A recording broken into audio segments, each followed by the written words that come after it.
A Werewolf Shifter Romance, written by Amelia Hart. Chapter 1. The Pale Blood Curse.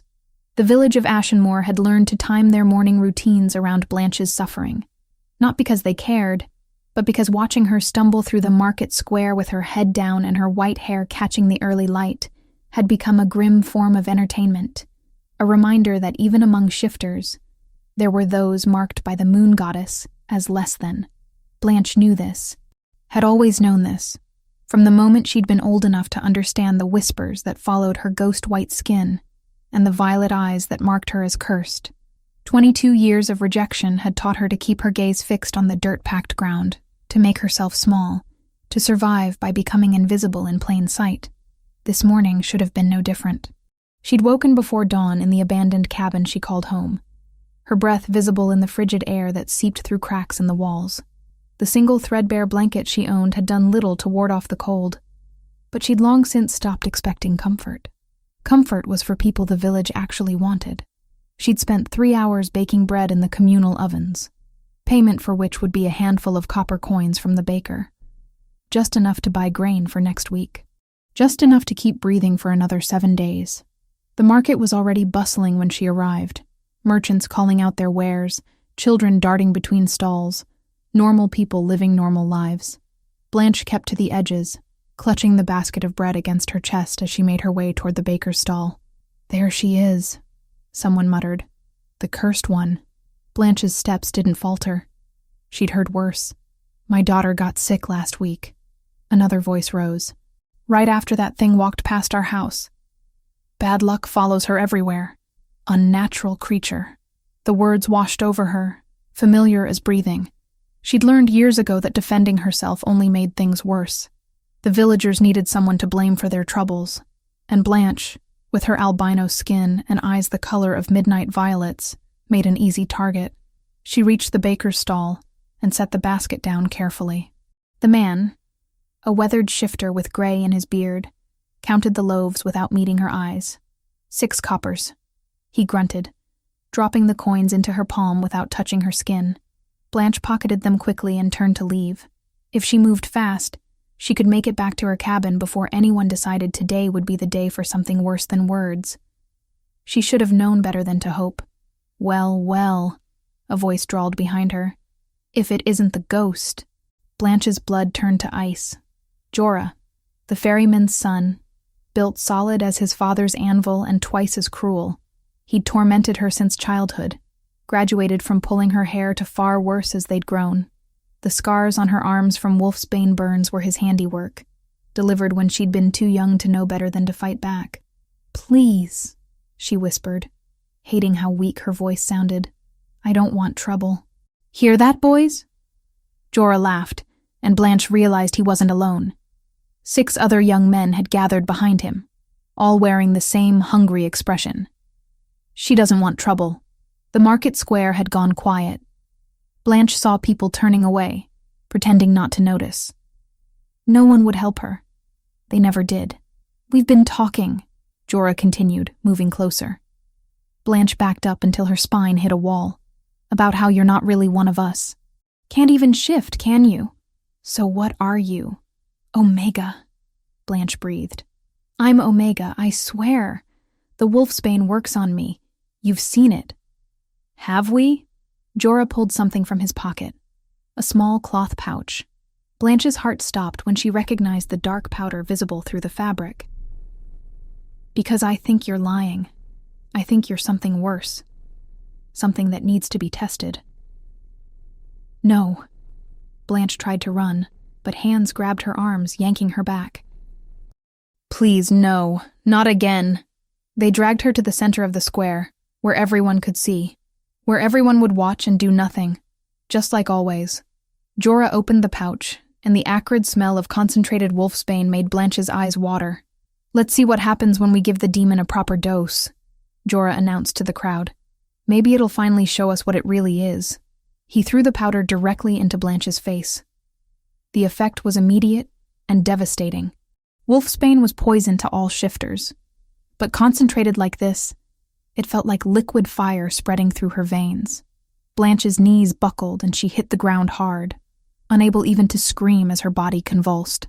Blood trickled from her nose, her ears, the corners of her eyes. Her violet irises seemed to glow brighter for a moment before dimming as fever seized her. Through the haze of agony, she heard laughter, cheering. Someone kicked dirt onto her shaking form. "Not so cursed now, are you?" Jorah crowed. Blanche's vision tunneled. This was it. This was how she would die, choking on Wolfsbane in a market square while villagers celebrated. No one would mourn her. They'd probably throw a festival. She closed her eyes and waited for darkness. Instead, she felt the air change. It started as a shift in pressure, subtle as a distant storm. Then came the scent, strong, masculine, undeniably alpha, cutting through even the Wolfsbane's stench. Blanche forced her eyes open and saw the crowd parting, people falling to their knees without seeming to realize they were doing it. 2 men on horseback had entered the square. The one in front was the most striking man Blanche had ever seen, even through her pain-blurred vision. Tall in the saddle, with black hair that fell to his shoulders and a short, well-kept beard framing a face carved from granite and authority. His eyes were storm gray and currently blazing with fury. Alpha King, Blanche's fevered mind supplied. That's the Alpha King.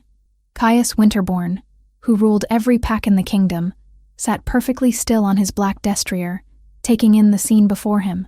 His companion, a red-haired man with kind eyes, looked horrified.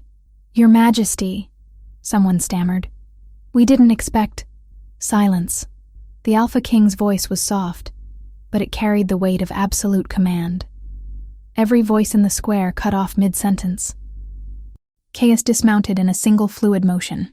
His boots made no sound on the packed earth as he walked toward where Blanche lay trembling. Jorah and his friends had frozen, still holding the empty Wolfsbane pouch. The Alpha King stopped directly in front of Jorah. He was taller by a full head, and the power radiating from him made the air shimmer. "What?" Caius asked, each word precise as a blade. "Do you think you're doing?" "She's cursed, Your Majesty," Jorah stammered, his earlier bravado evaporating.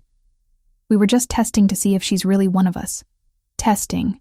Caius's eyes flickered to the Wolfsbane pouch, then to Blanche's convulsing form. "You threw concentrated Wolfsbane on an Omega to test her. In a public square. For entertainment. She's not right," someone in the crowd ventured. "Her appearance—" "Kneel." The command rolled across the square with the force of an Alpha King's full power. Every shifter present, from the oldest merchant to the smallest child, dropped to their knees instantly. Jorah's face went white as his body betrayed him, slamming down onto the cobblestones hard enough to bruise. Caius ignored them all. He moved to Blanche's side and crouched down, one large hand hovering over her face as if afraid she might shatter at his touch. Up close, she could see the silver threading through his black hair, the scar on his chin, the barely controlled rage burning in his storm-gray eyes. "Omega," he murmured. "Can you hear me?" Blanche tried to speak, but blood bubbled from her lips instead. Her body was shutting down, overwhelmed by the poison. Something shifted in the Alpha King's expression. Without warning, he scooped Blanche into his arms as carefully as if she were made of glass. She weighed almost nothing, wasted from years of near starvation, but he held her as if she were precious. For the first time in her life, Blanche felt safe. Her eyes met his, violet to gray, and she saw him go very still. His pupils dilated slightly, and she felt something pass between them that she couldn't name. Recognition, perhaps. Or destiny. Then her eyes rolled back and consciousness fled. The last thing she heard was the Alpha King's voice, cold as winter frost, addressing the red-haired man still on horseback. "Tobias, arrest them all, especially that one." A pause. "We'll be holding trials for crimes against an Omega, capital crimes." The market square erupted into protests and pleas for mercy, but Blanche heard none of it. She was already gone, falling into fever dreams where violet eyes glowed in darkness, and a voice like distant thunder promised that no one would ever hurt her again. When Caius Winterborn looked down at the broken Omega in his arms, he felt his wolf surge forward with an intensity that shocked him. "Mine!" the beast snarled. "Ours!" Protect. He'd been Alpha King for 8 years. felt the mate bond pull before, faint and distant, toward women who'd proven incompatible. But this was different.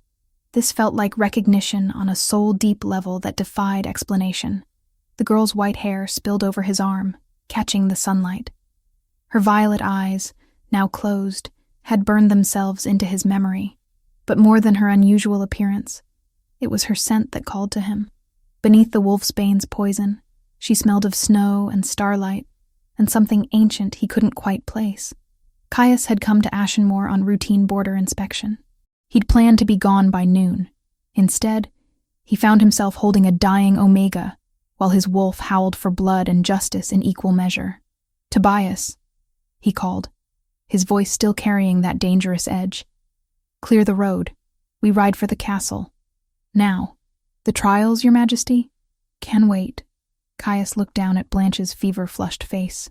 "She can't." He remounted his horse with preternatural grace, still cradling the Omega against his chest. She fit there perfectly, her head tucked under his chin, her shallow breaths warm against his throat. His wolf purred with satisfaction. Finally, having her close. As they galloped toward the castle that loomed over Ashenmoor, Caius allowed himself one coherent thought about what had just happened. Fate had terrible timing, but impeccable taste. Chapter 2. Within stone walls, Blanche woke 3 days later to softness she'd never known existed. The bed beneath her felt like sleeping on clouds, which made no sense because clouds weren't real things you could touch. But the mattress cradled her body with a gentleness that brought tears to her eyes before she'd even opened them. Sheets that didn't scratch against her skin. Blankets that actually provided warmth. A pillow that smelled of lavender instead of mildew and despair. For a beautiful, disorienting moment, she thought she'd died and somehow ended up somewhere better than she deserved. Then pain lanced through her skull, sharp and vicious, and she remembered. The market, Jorah, Wolfsbane, the Alpha King. Blanche's eyes flew open, and she immediately regretted it, as bright afternoon light stabbed into her brain. She blinked rapidly, trying to make sense of her surroundings through the lingering fog of fever and confusion. This was not her cabin. This was not anywhere she'd ever been. Stone walls rose around her, fitted so perfectly that barely any gaps showed between the massive blocks. Tapestries hung from iron brackets, depicting battles and hunts in threads of gold and crimson. A fireplace large enough to stand in dominated one wall, flames crackling cheerfully behind an ornate iron screen. Windows with actual glass, not just shutters, let in streams of sunlight that turned the dust motes into dancing sprites.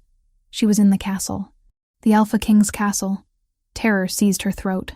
Why was she here? What did he want with her? Powerful people didn't help cursed Omegas out of kindness. There had to be a price, and Blanche had nothing left to pay except her life. "Easy now," a voice said gently. "You're safe, child. Try not to move too quickly." Blanche's head whipped toward the sound, then immediately regretted it as nausea rolled through her. An elderly woman sat in a chair beside the bed, setting down what looked like needlework. She had gray hair pulled back in a neat bun, kind eyes the color of hazelnuts, and the wrinkled face of someone who smiled often. The woman rose and moved to a table, pouring water from a ceramic pitcher into a cup. She brought it to Blanche with steady hands. "Drink slowly," she instructed. "Your body's been through an ordeal. Wolfsbane poisoning isn't something to take lightly, especially in such concentration." Blanche took the cup with trembling hands and sipped.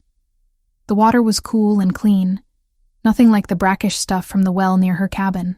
She drank it all, then accepted a second cup when the woman offered. "Where am I?" Blanche asked, though she already knew. "Why am I here?" "The Alpha King's personal wing of the castle," the woman replied, settling back into her chair. "I'm Meredith, the castle healer. His Majesty brought you here 3 days ago after finding you in Ashenmoor's market square. You've been in and out of consciousness since then, mostly fever dreams from what I could tell. 3 days. Blanche had lost 3 entire days.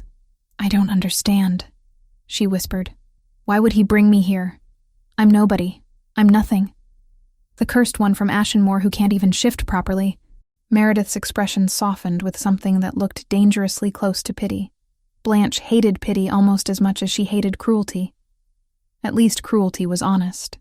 You're an Omega who was tortured with Wolfsbane in broad daylight while an entire village watched, Meredith said firmly. That's not nothing. That's a crime. His Majesty takes crimes against pack members very seriously, regardless of rank. I'm not pack, Blanche protested weakly. Ashenmore made that perfectly clear. You're pack now. The healer's voice carried absolute certainty. The Alpha King declared it himself. You're under his personal protection, which means you're under the protection of the crown. Anyone who harms you harms him directly. The words made no sense. Why would the most powerful shifter in the kingdom care about a broken Omega from a village that had spent 22 years trying to destroy her? Before Blanche could ask, the door opened and a man entered. Not the Alpha King, but someone nearly as intimidating in a different way. Red hair, green eyes, broad shoulders, and an easy confidence that spoke of someone comfortable with authority. She's awake, he said to Meredith, sounding pleased. Then to Blanche. I'm Tobias, Beta to His Majesty. How are you feeling? Confused, Blanche admitted. And scared. And I don't understand what's happening. Tobias pulled another chair closer to the bed and sat, making himself less threatening through posture alone. It was a calculated move, Blanche realized. Everything about this man was calculated, from his casual tone to his non-threatening body language. He wanted her to feel safe. She didn't. Safety was a lie people told before they hurt you. I'm going to ask you some questions, Tobias said. You don't have to answer anything you don't want to. But it would help us understand your situation better. My situation. Blanche laughed, and it came out bitter. My situation is that I'm cursed. Born wrong. An Omega who can't shift like normal people. The village has hated me since I was old enough to understand words. Is that the kind of information you need? Actually, yes. Tobias leaned forward slightly. Tell me about your shifting, or lack thereof. When was your first transformation supposed to happen? Blanche pulled the blankets higher, suddenly cold despite the warm room. At puberty, like everyone else. I was 13 when other Omega my age started shifting for the first time. I tried. Moon Goddess, I tried so hard. But nothing ever happened. My body just stayed human, useless, and weak. Yet Wolfsbane affects you, Meredith interjected. I saw the burns on your arms when I treated you.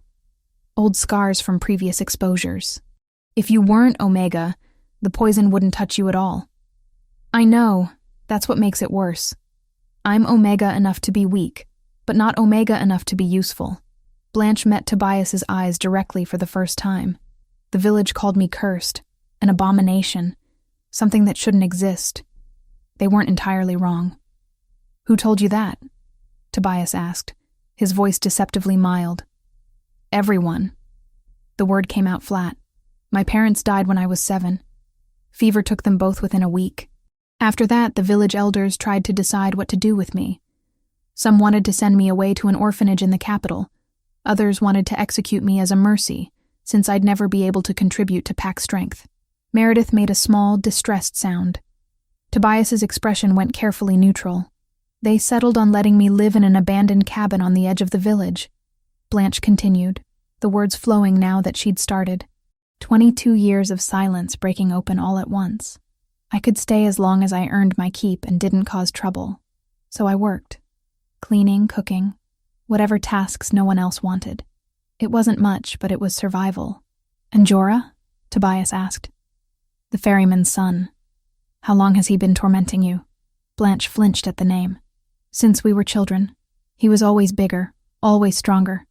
The first time he burned me with Wolfsbane, I was 10. He said he wanted to see if I'd finally shift from the pain.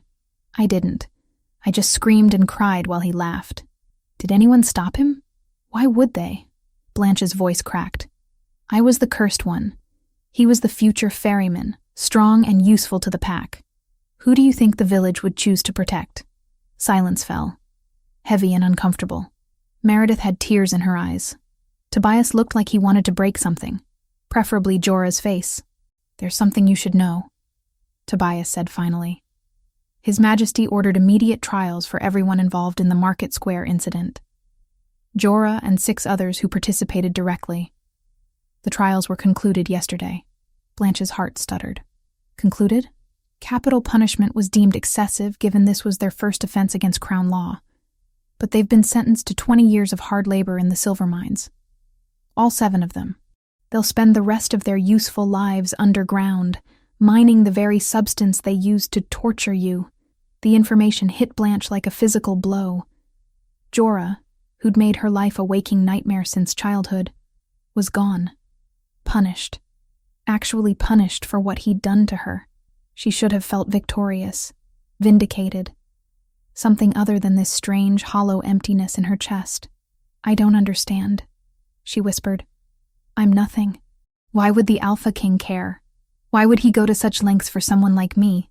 Tobias and Meredith exchanged a glance that Blanche couldn't interpret. "You'll have to ask His Majesty that yourself," Tobias said carefully. "But know this, Blanche. You're under the protection of the Crown now. No one will harm you again. Not while the Alpha King draws breath." "Speaking of which," Meredith interjected, standing and smoothing her apron, "I should inform His Majesty that you've woken. He left explicit orders to be notified immediately." "No," Blanche said quickly, panic rising. "Please, I'm not ready. I don't know what to say to him. I don't even know why I'm here. What if he changes his mind? What if he realizes I'm not worth the trouble and sends me back?" "Then you'll deal with that when it happens," Tobias said, not unkindly. "But I don't think you need to worry. His Majesty doesn't make decisions lightly, and he certainly doesn't change his mind on a whim." Meredith left anyway, ignoring Blanche's weak protests, which left her alone with Tobias and her spiraling thoughts. "I have a question," Blanche said suddenly, "about my cabin, my belongings. Not that there's much worth salvaging, but would you like us to send guards to retrieve anything?" Tobias offered. "Personal items, mementos? Anything that might make this transition easier?" Blanche thought of her cabin with its leaking roof and rotting floorboards, the single threadbare blanket, the chipped wooden bowl she ate from, the rusted knife that barely cut bread anymore, 22 years of accumulated poverty and pain, all contained in 4 crumbling walls. "No," she said finally, and felt something release in her chest. "There's nothing there worth keeping. That life is over." If Tobias found her words strange, he didn't show it. He simply nodded and said, "As you wish." They sat in companionable silence for a while, Blanche processing everything she'd learned while Tobias waited patiently. Finally, she worked up the courage to ask the question that had been gnawing at her since she woke. The people in Ashenmoor, the villagers who watched and did nothing while Jorah hurt me, what happens to them? "They're living with their choices," Tobias said quietly. After His Majesty pronounced judgment on the perpetrators, he made it very clear that the entire village's inaction made them complicit. Fear of the Alpha King runs deep in Ashenmoor now. They know they were one hair's breadth from losing everything. Blanche felt that hollow emptiness again. She should have felt satisfied by their fear. Instead, she just felt tired. "They were afraid of me," she said. "My whole life, they were afraid of what I represented. A shifter who couldn't shift. Something broken in the natural order. They convinced themselves I was cursed, dangerous, responsible for their misfortunes. Fear makes people cruel. Does understanding them make it hurt less?" Tobias asked. "No." Blanche met his eyes. "But maybe it makes forgiveness possible. Eventually. Not now, but someday." Before Tobias could respond, the door opened again, and Meredith returned, looking flustered. Behind her stood the Alpha King himself. Blanche's breath caught in her throat. He looked different in proper light, without fever and poison clouding her vision.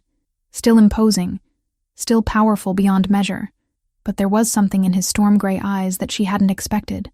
Concern. Real, genuine concern for her well-being. "Leave us," Kaya said quietly.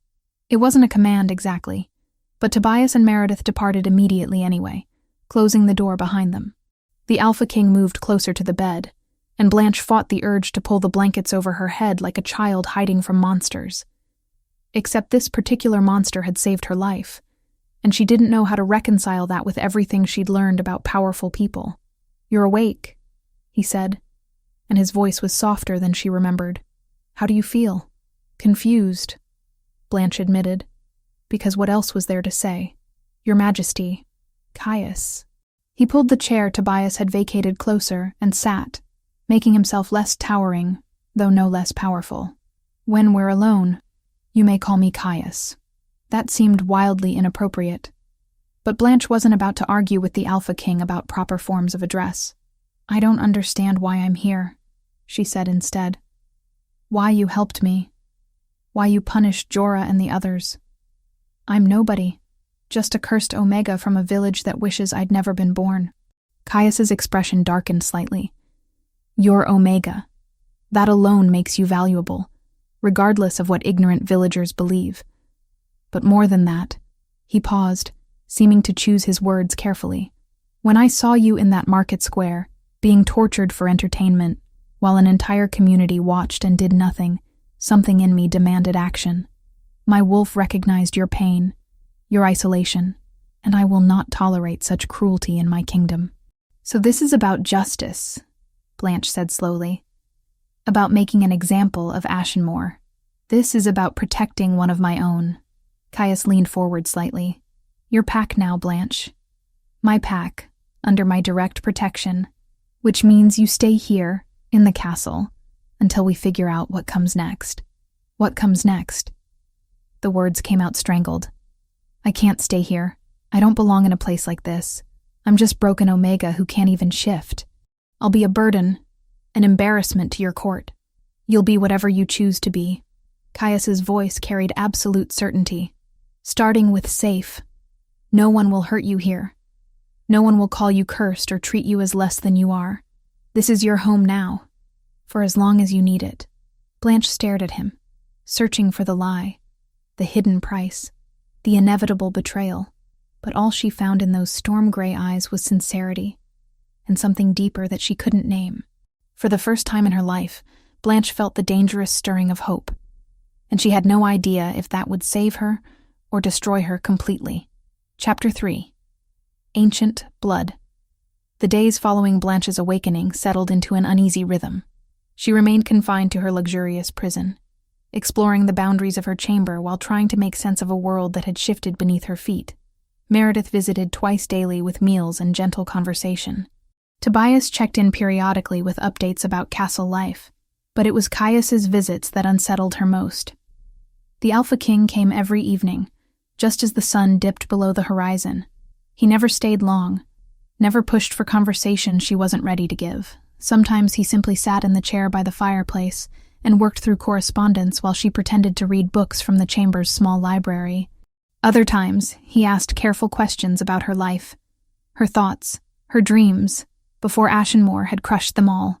Blanche didn't understand his interest, didn't trust it, but she found herself looking forward to those quiet evenings, more than she cared to admit. On the 5th day, Caius arrived with company. Blanche, he said, his deep voice carrying that subtle command she'd come to recognize. I'd like you to meet 2 people who may be able to help us understand your condition better. The woman who entered first had kind eyes and wore healer's robes similar to Meredith's. She moved with the confidence of someone comfortable with authority, but her smile held genuine warmth. I've already met her, Blanche said, recognizing Meredith immediately. You've been caring for me all week? Indeed, Meredith agreed, settling into a chair. But today, I'm here in a different capacity. His Majesty has asked me to conduct some specialized tests, with your permission, of course. The man who followed looked nothing like a warrior. Thin and scholarly, he carried himself with the perpetual stoop of someone who spent too much time hunched over books. Ink stained his fingers, and he wore spectacles that caught the firelight as he peered at Blanche with open curiosity. This is Everard, Caius introduced. He's the kingdom's foremost scholar on shifter lineages and bloodline histories. If anyone can explain why you haven't been able to transform, it's him. Your Majesty flatters me, Everard said, his voice carrying the refined tones of educated nobility. Though I confess, I've been fascinated by your case since His Majesty described it to me. An Omega who cannot shift but responds to Wolfsbane as any shifter would. Most intriguing. Blanche found herself pulled between fear and hope. You think there's an explanation? Something that might help me? I think there's always an explanation, Everard replied, pulling a worn leather journal from his satchel. The question is whether we can uncover it before prejudice and superstition obscure the truth entirely. For the next hour, they subjected Blanche to a battery of tests. Meredith drew blood, examined her eyes and teeth, pressed her fingers against points along Blanche's spine that made her shiver. Everard took extensive notes, occasionally asking questions about her family history, her childhood, any memories that stood out as unusual. Your parents, Everard said, tapping his quill against his journal. Tell me about them. Their names, their ranks, anything you remember. Blanche closed her eyes, pulling up memories she'd tried to bury. My mother was Selina. She worked as a seamstress for the village. I remember her hands always smelled like lavender from the sachets she made. My father was Godwin, a carpenter. Strong, quiet. He built things. Their shifter status, both Omega, Blanche said. Low-ranking but functional. They could transform normally, hunt with the pack when needed. Nothing special about them. Everard and Meredith exchanged a glance that made Blanche's stomach clench. What? She demanded. What is it? It's what I suspected, Everard murmured, more to himself than anyone else. He turned to Caius, who'd been watching silently from his position by the window. Your Majesty, I need access to the restricted archives, the sealed sections from before your grandfather's reign. Caius's expression darkened.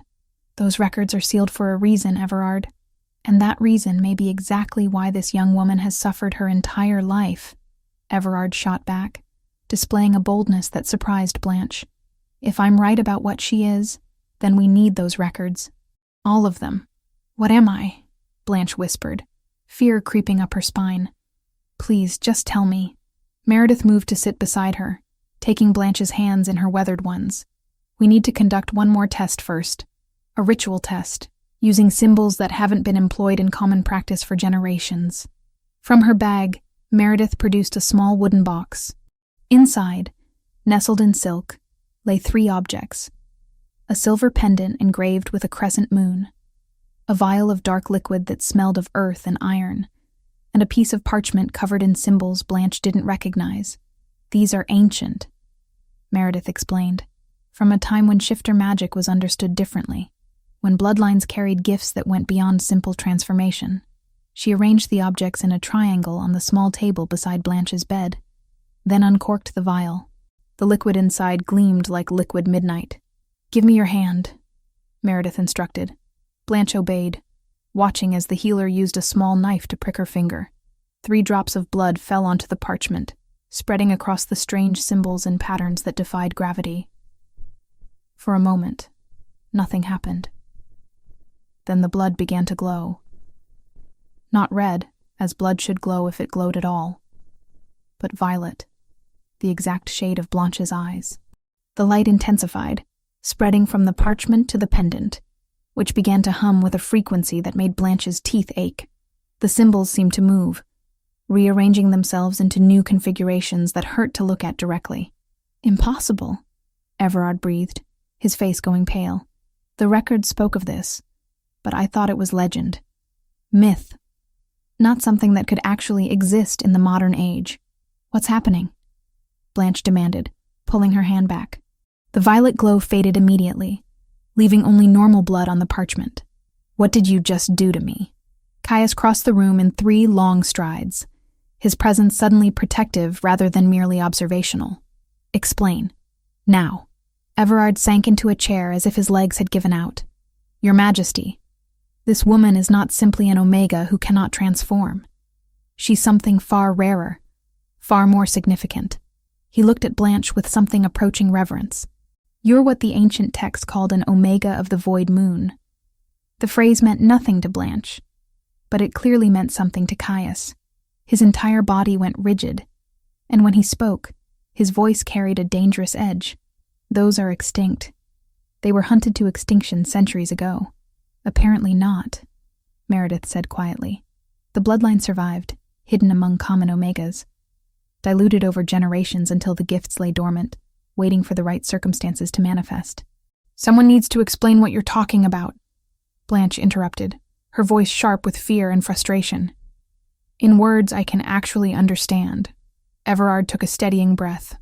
In the ancient times, before the current pack structure was established, there existed shifters with abilities that went beyond transformation. Void Moon Omegas were among the most powerful. They could manipulate the fundamental bonds between shifters, could sense and even alter mate connections. They could create new packs independent of alpha authority, could heal or harm with a touch. They were dangerous, Caius added, his tone carefully neutral. To the established order, to alpha supremacy, to the entire hierarchical structure that keeps our society stable. So they were eliminated, Blanche finished, understanding dawning cold and terrible, systematically hunted and killed because they threatened those in power. Yes, Everard confirmed.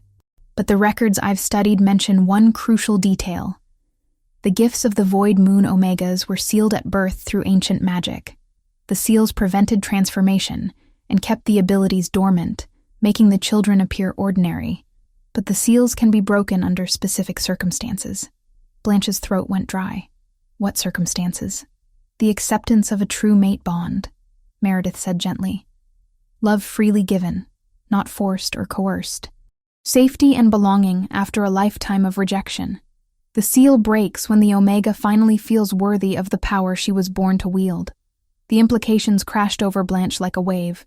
She looked at Caius, saw understanding, and something else flickering in his storm-gray eyes. "There's more you're not telling me," she said. "I can see it in your faces. What else did your tests reveal?" "References to something called the Great Purge," Everard admitted reluctantly. "An event approximately 300 years ago when the last known concentration of Void Moon Omegas were discovered and destroyed. But many of the records about this event were deliberately destroyed or heavily censored, by royal decree." "By whose decree?" Blanche demanded, though she thought she already knew the answer. "The first Winterborn Alpha King," Caius said flatly. "My ancestor. The one who consolidated pack territories under crown authority and established the modern system of governance." The room fell silent, heavy with implications. The Alpha King's own bloodline had built its power on the genocide of people like Blanche, and now here she sat, in his castle, under his protection, possibly the last surviving member of a murdered bloodline. "I need you all to leave," Blanche said suddenly, her voice barely above a whisper. "Please. I need to think." Meredith squeezed her hand once before gathering her testing materials. Everard hesitated, clearly wanting to ask more questions, but Caius's sharp gesture sent him scurrying toward the door. The Alpha King lingered longest. "I won't apologize for what my ancestor did," he said quietly. "I had no part in those decisions. And the sins of the past don't define the present. But I will promise you this, Blanche. Whatever you are, whatever powers may or may not be sealed inside you, you're safe here. From everyone. Including me." "Why?" The question burst from her throat. "Why do you care? Is it guilt? Responsibility? Or do you see me as a threat that needs to be controlled?" Caius's expression shifted into something raw and honest. "I see you as a person who's been dealt a terrible hand by fate and prejudice. Someone strong enough to survive when everyone wanted you to break. And yes, my wolf recognizes something in you that I can't fully explain yet. But whatever this is between us, it's real. Not manipulation. Not obligation." He left before Blanche could form a response, closing the door with careful gentleness. Alone again, Blanche moved to the window and stared out at the darkening kingdom. Somewhere beyond these walls lived people who would want her dead if they learned what she was. A bloodline thought extinct, carrying gifts that had once threatened the entire foundation of shifter society. And the man who'd saved her life, who was showing her kindness she'd never known, descended from the very people who'd tried to exterminate her kind. Blanche pressed her forehead against the cool glass and wondered if fate had a sense of humor or simply enjoyed cruelty in elaborate forms. Either way, her life would never be simple again. The corridor outside Blanche's chambers was quiet when the priest arrived. He didn't announce himself. Sanctimony rarely needed permission. "Child," Father Oswin intoned, fingers brushing the silver of his rosary as though it were a weapon. "Sin travels like rot.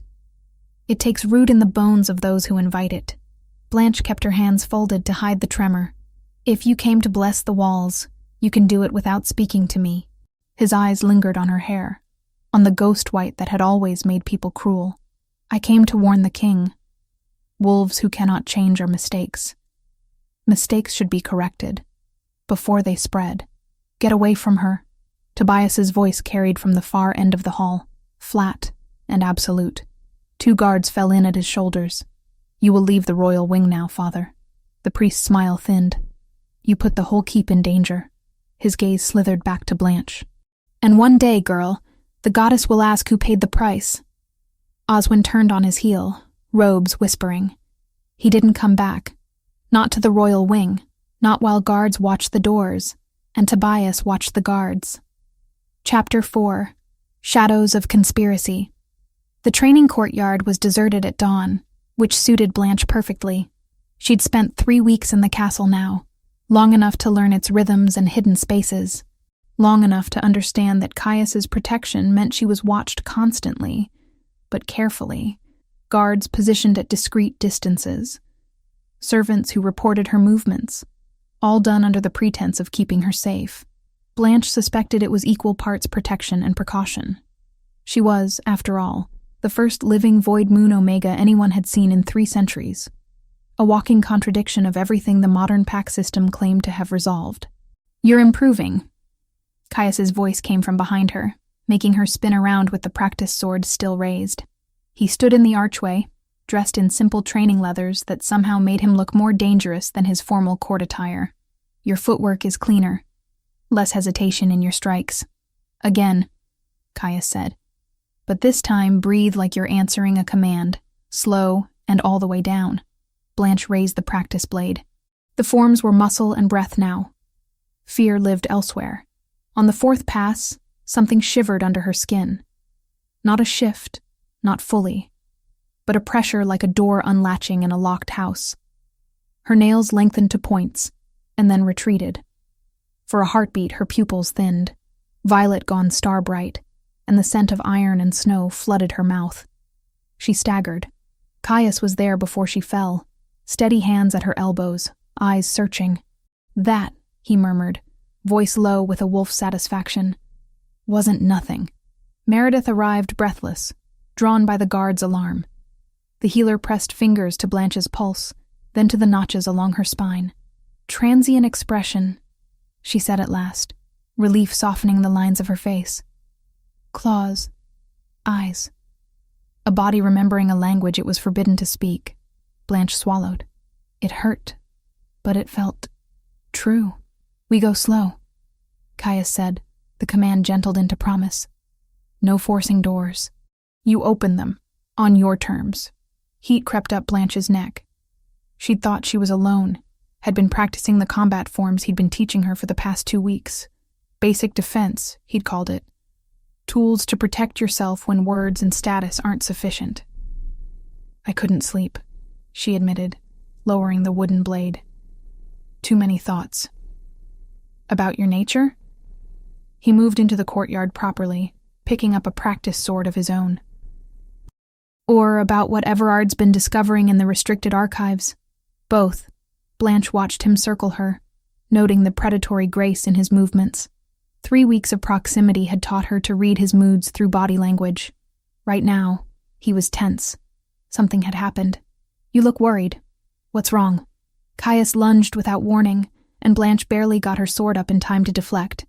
The impact jarred her arms, reminding her just how much stronger he was. But she recovered quickly, falling into the defensive patterns they'd practiced. Lady Genevieve Harcourt arrived last night, Caius said between strikes. Officially, she's here for a courtesy visit to discuss trade agreements between her pack lands and the crown. Unofficially, she's been lobbying for a marriage alliance for the past 2 years.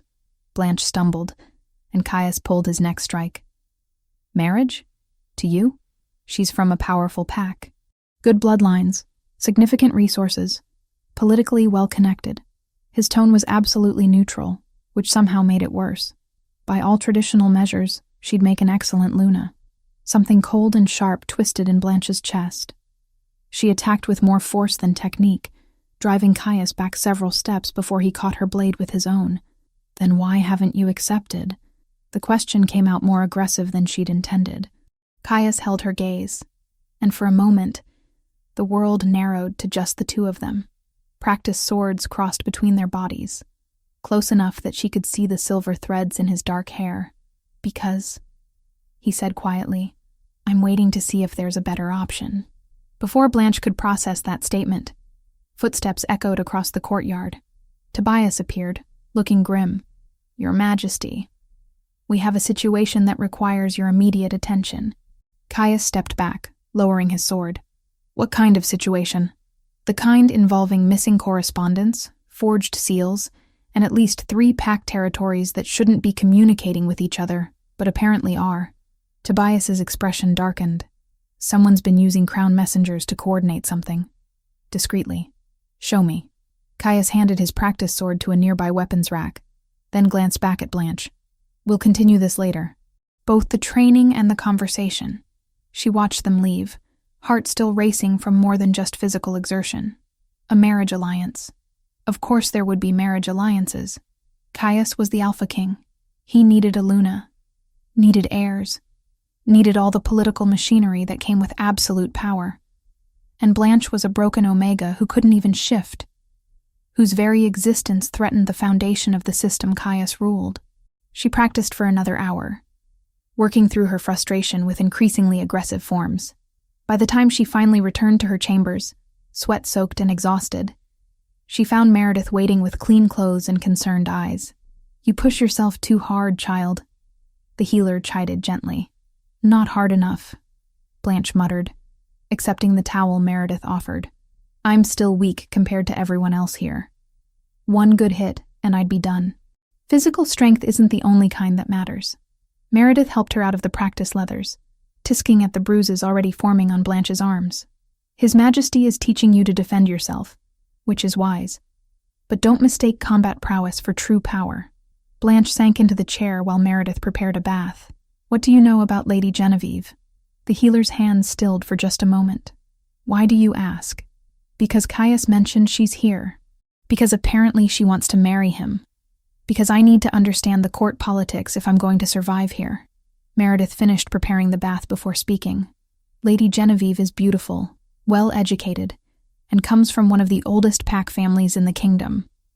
She's also ambitious, calculating, and not particularly known for her compassion toward those she considers beneath her station. So she'd hate me on sight, Blanche concluded. Most likely. Meredith helped Blanche into the steaming water, then settled on a nearby stool. But hatred from people like Genevieve is often less dangerous than their false friendship. At least you know where you stand with open enemies. The words proved prophetic 3 hours later. Blanche had been exploring the castle gardens, enjoying the late afternoon sun and the relative privacy of the rose arbor, when she heard voices approaching. She started to retreat, wanting to avoid whatever noble visitors might be touring the grounds, but froze when she recognized Caius's voice. Your concern is noted, Lady Genevieve, but my decisions regarding pack security are not subject to your approval. I'm merely suggesting, Your Majesty, that recent events have made you vulnerable to manipulation. A woman's voice, honeyed and refined. Allowing unknown elements into your inner circle during such turbulent times seems unwise. Blanche pressed herself against the arbor wall, hidden by climbing roses. Unknown elements? Caius's tone had gone dangerously soft. Be specific, my lady. The Omega you rescued from Ashenmoor. Genevieve's voice dripped false concern. I understand your compassion, truly. But harboring a cursed creature, one that even her own village rejected. The other packs are talking, Your Majesty. They question your judgment. My judgment is not theirs to question. Of course not. But perception matters in politics. And the perception of an Alpha King keeping a deformed Omega as a pet, Genevieve let the implication hang. It reflects poorly on the crown's strength. Blanche's hands clenched into fists. Pet, deformed, cursed. All the words that had haunted her entire life, now spoken by a woman who'd never met her. Lady Genevieve. Caius's voice had gone arctic. I will say this once, and you would do well to remember it. That Omega is under my personal protection. Any insult toward her is an insult toward me. Any threat against her will be treated as treason. Am I perfectly clear? A pause, Then, in a much more subdued tone, "Of course, Your Majesty. I meant no disrespect. See that you don't." Footsteps retreated. This conversation is concluded. Blanche waited until silence fell before emerging from her hiding spot. Her legs felt shaky, emotions warring between vindication at Caius's defense and shame at being called a pet in the first place. She shouldn't have been surprised when she nearly collided with Lady Genevieve herself rounding a corner of the garden path. The woman was stunning. Golden hair arranged in intricate braids, blue eyes that missed nothing, wearing a gown that probably cost more than Blanche's entire former village earned in a year. When those calculating eyes fixed on Blanche, recognition flared immediately. "You must be the famous rescue project," Genevieve said sweetly. "How delightful to finally meet you." Blanche straightened her spine, refusing to be cowed. "Lady Genevieve, I've heard much about you. All terrible, I hope." Genevieve's smile never reached her eyes. She circled Blanche slowly, assessing. "My, you are a curious thing, aren't you? Those eyes, that skin. I can see why the Alpha King finds you fascinating, like a rare butterfly pinned to a board for study." "I'm not anyone's specimen," Blanche said quietly. "Aren't you?" Genevieve stopped directly in front of her, close enough that Blanche could smell expensive perfume.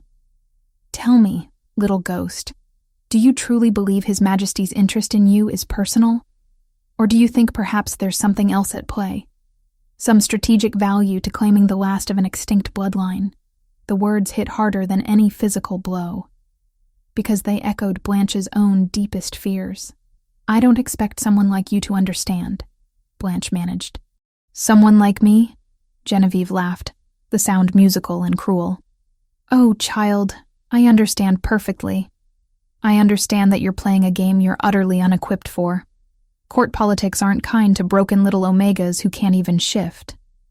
And while the Alpha King may protect you now, how long before his patience wears thin? How long before you become a liability instead of a curiosity? That's enough." Tobias's voice cut across the garden, firm and commanding.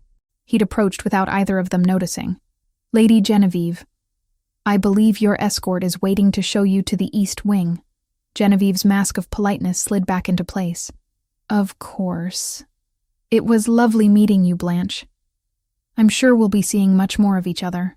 She glided away, leaving Blanche and Tobias alone in the garden. "Don't let her get to you," Tobias said gently. "She's skilled at finding people's weak points and exploiting them." "What if she's right?" Blanche whispered. "What if I am just a political curiosity? What if Caius is only protecting me because of what I represent, not who I am?" Tobias was quiet for a long moment. "Can I share something with you? Something I've never told anyone?" Blanche nodded. "I've known Caius since we were children. Trained with him, fought beside him. Watched him grow into his role as Alpha King, and I've never once seen him lose control over anything. Anyone." Tobias's green eyes were serious. "Until you. When he brought you back from Ashenmoor, covered in Wolfsbane burns and barely breathing. His wolf nearly took over. I've never seen him that close to shifting involuntarily. That's not political strategy, Blanche. That's instinct." Before Blanche could respond, a servant rushed into the garden, face pale with urgency. "Beta Tobias, we need you immediately. There's been an incident in the kitchens. Someone tried to poison one of the food deliveries meant for Miss Blanche's chambers." The world tilted sideways. Someone had tried to poison her. Again. Tobias's expression went deadly. "Show me. Now." He looked at Blanche. "You stay here. Don't move until I send guards." He left at a run, and Blanche sank onto a stone bench, heart hammering. Genevieve's words echoed in her mind. "How long before you become a liability instead of a curiosity?" Someone wanted her dead. Someone inside the castle, with access to the kitchens, with knowledge of which food went to which chambers. And Blanche had no idea who she could trust anymore, except maybe the Alpha King, whose protection might not be personal at all. The afternoon sun seemed colder now, and the roses smelled like rot. Chapter 5. The Siege and Sacrifice. The War Council assembled at midnight, when the castle lay shrouded in darkness, and only the most loyal guards walked the walls. Blanche stood in the corner of the great hall, wrapped in borrowed furs against the stone chamber's chill. watching as alphas and military commanders gathered around the massive oak table. She shouldn't be here. This was pack business, military strategy, the domain of warriors and leaders. But Caius had insisted, and when the Alpha King insisted, even the most tradition-bound nobles obeyed. The news had come at sunset. 3 pack territories aligned with Alpha Donovan, Lady Genevieve's ambitious cousin, had mobilized their forces. Combined with religious zealots loyal to Padre Oswin, the priest who'd fled the castle after threatening Blanche during his last visit, they'd formed an army sizable enough to lay siege to the castle itself. Their demands were simple: surrender the cursed Omega for trial and execution, or face war. "We hold superior defensive positions," Tobias was saying, pointing to a map spread across the table. "The castle walls have never been breached in 300 years. We have adequate supplies for a prolonged siege, and our archers can pick off anyone foolish enough to approach within range." "They're not fools," growled Commander Felton, a grizzled alpha with more scars than smooth skin. "They've brought siege engines, catapults, battering rams. They mean to break us through attrition if nothing else. Let them try," Caius said quietly, but his voice carried absolute authority. "I will not surrender an innocent Omega to a mob screaming for blood based on superstition and fear." "She's not exactly innocent, Your Majesty." The speaker was Lord Blackwood, an elderly alpha who controlled significant pack territories in the south. "She carries bloodline magic that threatened the entire system our ancestors fought to establish. Perhaps there's wisdom in the old laws regarding Void Moon Omegas." Blanche felt every eye in the room turn toward her. She wanted to melt into the stone walls, to disappear the way she'd learned to do in Ashenmoor. But something Caius had told her during their training sessions echoed in her mind. Running from judgment doesn't change the verdict. Standing tall in the face of it sometimes does. She stepped forward, into the candlelight. "I understand your fear," she said, and was surprised by how steady her voice sounded. "You see me as a threat to everything you know. The historical records say my bloodline could manipulate mate bonds, create rogue packs, undermine alpha authority. But I've never done any of those things. I don't even know how.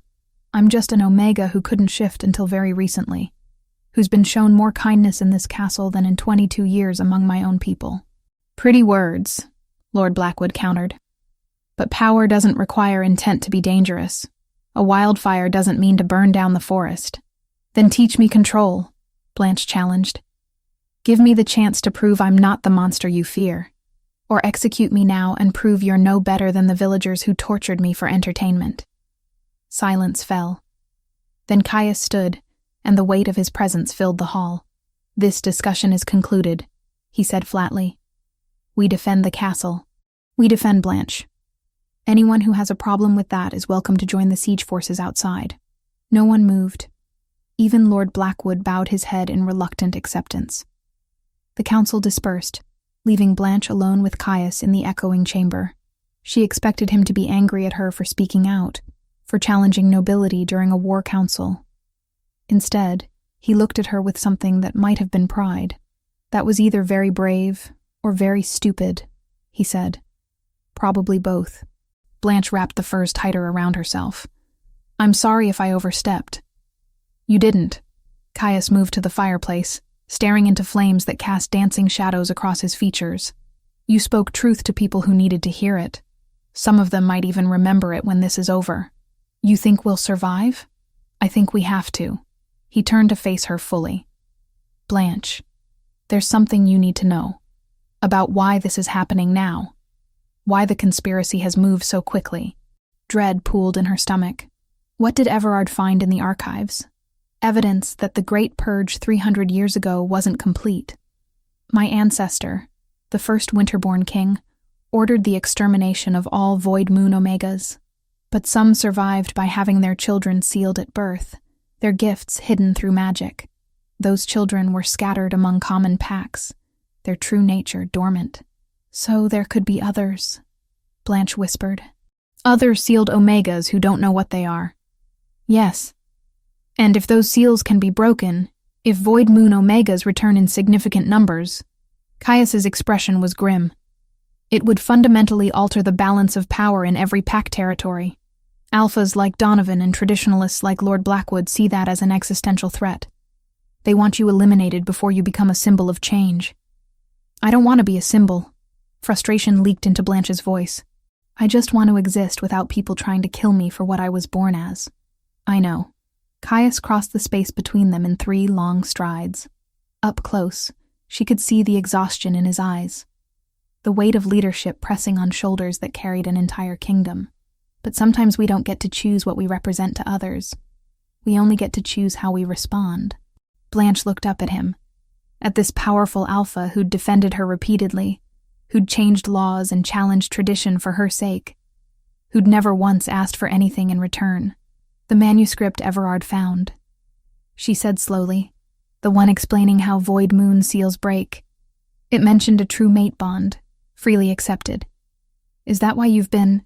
She couldn't finish the sentence, couldn't voice the hope that had been growing in her chest, despite every lesson Ashenmore had taught her about not deserving love.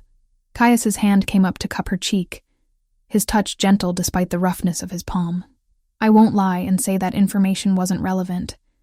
But Blanche, my wolf recognized you before I knew anything about Void Moon Omegas or sealed powers. The bond I feel toward you isn't strategic. It's instinctive, consuming, and entirely inconvenient given current circumstances. Inconvenient. A laugh bubbled out of her, slightly hysterical. We're under siege by 3 packs who want me dead, and you're calling mate bonds inconvenient. What would you prefer I call it? I don't know. Terrifying? Impossible? The worst timing in the history of shifter romance? His lips quirked into something that might have been a smile if the situation weren't so dire. All accurate descriptions, but also irrelevant. The bond is there whether we acknowledge it or not. Before Blanche could respond, bells began ringing throughout the castle. Not the gentle bells that marked hours or meals, but the deep, resonant warning bells that signaled imminent attack. Caius's entire demeanor shifted from gentle suitor to war leader in a heartbeat. They're moving now. Under cover of darkness, he grabbed her hand and pulled her toward the door. Come with me. You need to be somewhere secure. They ran through corridors filling with armed guards, past servants barricading windows, up spiral staircases to the highest tower. Meredith and Everard waited there, along with supplies, and what looked like ancient texts spread across tables. This is the most defensible position in the castle, Caius explained quickly. Meredith has healing supplies. Everard has been researching the seal-breaking ritual. If the siege goes badly, if they breach the walls, I need you to try. Try what? Blanche asked, though she already knew. The manuscript describes the ritual. Blood, acceptance, a mate bond freely given under duress of survival. His storm-gray eyes held hers. I need you to try breaking your seal. If your powers emerge, you might be able to turn the tide. Weaken their mate bonds, create confusion in their ranks. It's a gamble, but it's the only chance we have if the walls fall. Blanche squared her shoulders. Show me what I need to do. Everard stepped forward with the ancient manuscript, its pages yellowed with age. The ritual requires blood from both parties, mixed with 3 drops of Wolfsbane extract to represent overcoming poison. Words of acceptance must be spoken at the moment of joining. And critically, both parties must be willing. Any coercion or doubt will cause the ritual to fail catastrophically. Catastrophically how? Blanche asked. Death, Meredith said bluntly. The magic consumes the Omega from within if the bond isn't genuine. It's why so few Void Moon Omegas ever achieved their full power historically. Most couldn't find mates who truly accepted them despite the danger their abilities represented. The sound of battering rams hitting the castle gates thundered through the stone walls. Shouts and screams echoed from below as the siege began in earnest. I'll be commanding from the walls, Caius said, already moving toward the door. Tobias will coordinate interior defense. If I send word that we're being overwhelmed, you start the ritual immediately. Don't wait for my return. What if you don't return? The words escaped before Blanche could stop them. Caius paused at the threshold, looking back with an expression that made her chest ache. Then you'll have to find another way to survive. But Blanche? He smiled, and it was fierce and wild and entirely alpha. I'm very hard to kill. He left, and Blanche found herself alone with Meredith, Everard, and the manuscript that might be her salvation or her death. "Tell me about the ritual," she said, forcing her voice steady. "Everything. I need to understand what I'm agreeing to." Everard opened the manuscript to the relevant pages, covered in symbols that seemed to shift when she looked at them directly. The mate bond ritual for Void Moon Omegas is different from standard shifter bonds. It doesn't just join two souls. It creates a channel through which your sealed power can flow safely, using the mate's strength as an anchor to prevent the magic from consuming you. So Caius would be affected too, Blanche realized. He'd share the burden of my power. More than that, Meredith added gently. He'd be vulnerable to anything that harmed you. Your pain would become his pain. Your death would likely kill him as well. The bond that severs Void Moon seals is absolute. There's no reversing it once completed. Blanche sank into a chair, processing the implications. Caius was offering to bind himself irrevocably to her, to share every danger her bloodline represented, to make himself vulnerable in ways no Alpha King should ever be, all to give her the chance to access power she might not even be able to control. "He's insane," she whispered. "He's in love." Meredith corrected quietly. "There's not much difference." Outside the tower windows, Blanche could see flames spreading across the outer courtyard, where siege weapons had launched burning projectiles. She could hear the clash of steel against steel, the screams of wounded, the howls of wolves engaging in battle. Somewhere down there, Caius was fighting to protect her, to protect the kingdom, to defend the right of an Omega with cursed blood to simply exist. And Blanche realized that if the walls fell, if the choice came down to attempting the ritual or letting Caius's sacrifice be for nothing, she'd do it. Not because she understood her power or believed she could control it, but because for the first time in her life, someone had chosen her. Freely, completely, without condition. The least she could do was choose him back. "Prepare the ritual components," she told Everard, her voice steady despite the fear coursing through her veins. "If the signal comes, I don't want to waste time." Everard nodded and began gathering materials. Silver bowls, ceremonial blades, the Wolfsbane extract that would represent her lifelong poisoning, transformed into strength. Meredith moved to her side and took her hand. "Child, you don't have to do this. There might be other ways to—" "There aren't," Blanche interrupted gently. "We both know that. And honestly, I'm tired of being afraid of what I might be. Maybe it's time to find out." The siege raged on into the night, and Blanche waited in the tower, surrounded by ancient magic and impossible choices, ready to become either salvation or destruction. She just hoped she'd live long enough to discover which. Chapter 6. Awakening the Violet Wolf. The ritual began at dawn, when the first rays of light filtered through the tower windows and painted the ancient stone in shades of blood and gold. Outside, the siege had raged for 3 days without pause. The castle walls held, but barely. Sections had crumbled under the relentless pounding of catapults. The eastern gate groaned under repeated strikes from a battering ram that seemed to shake the very foundations of the keep. Caius had sent word an hour before sunrise. They were being overwhelmed. The defenders were exhausted, supplies were dwindling, and Alpha Donovan's forces had breached the outer courtyard. It was time. Now Blanche knelt in the center of the tower room, surrounded by a circle of ancient symbols Everard had painstakingly drawn with silver powder. Meredith had prepared the components. 2 silver bowls, ceremonial blades sharp enough to split moonlight, and the Wolfsbane extract that gleamed like liquid night in its crystal vial. "Once you begin, there's no stopping," Everard warned, his face pale and serious behind his spectacles. "The magic will complete or it will consume. There's no middle ground." "I understand," Blanche said, though her heart hammered against her ribs so hard she thought it might crack through bone. The door burst open, and Caius entered, covered in soot and blood and exhaustion. His armor was dented, his face streaked with grime, but his storm-gray eyes were clear and focused entirely on Blanche. "They've broken through the second line of defense," he said without preamble. "Tobias is holding the interior courtyard, but we've lost too many defenders. If we don't turn the tide in the next hour, They'll reach this tower.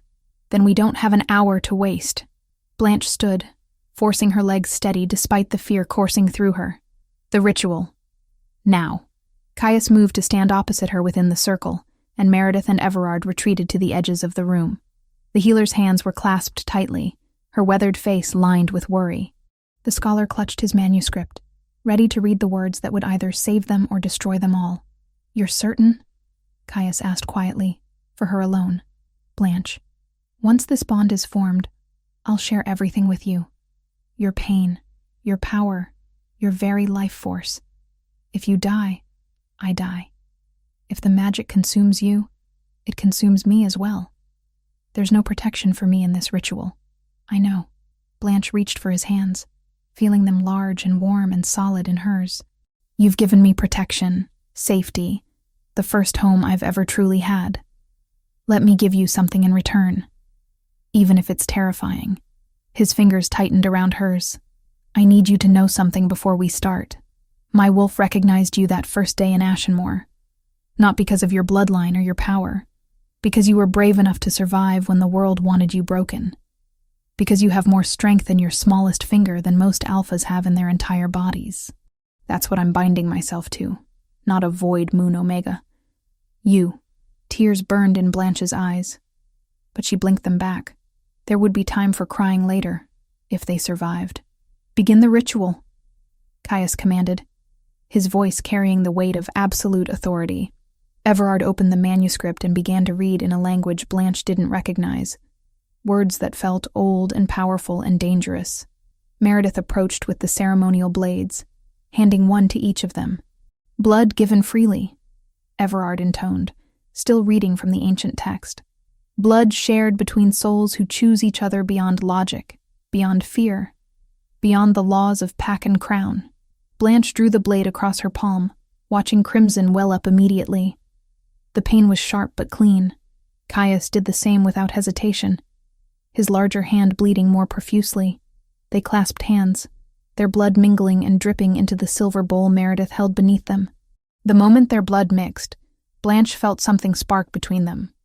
A connection, tentative and trembling, reaching across the space that separated self from other.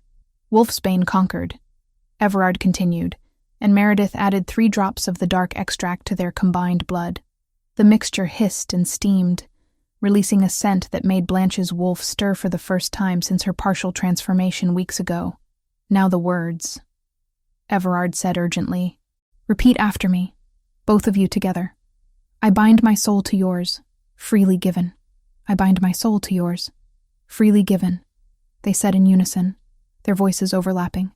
"I accept your pain as mine, your joy as mine, your life as mine. I accept your pain as mine, your joy as mine, your life as mine. I choose you, in this moment and all moments, until death claims us both. I choose you, in this moment and all moments, until death claims us both." The silver powder circle erupted in violet light. Blanche gasped as power surged through her, not from outside but from within, as if something that had been sleeping her entire life suddenly woke up screaming. The seal that had kept her wolf dormant, that had prevented her transformation, that had protected the world from her bloodline's gifts, shattered like glass. Pain exploded through every nerve in her body. She would have fallen if Caius's hands hadn't held hers in an iron grip, anchoring her to consciousness even as the magic threatened to tear her apart. Through the agony, she felt Caius. Not just physically, but emotionally, spiritually, in ways that defied description. His strength flowed into her, giving her something to hold on to.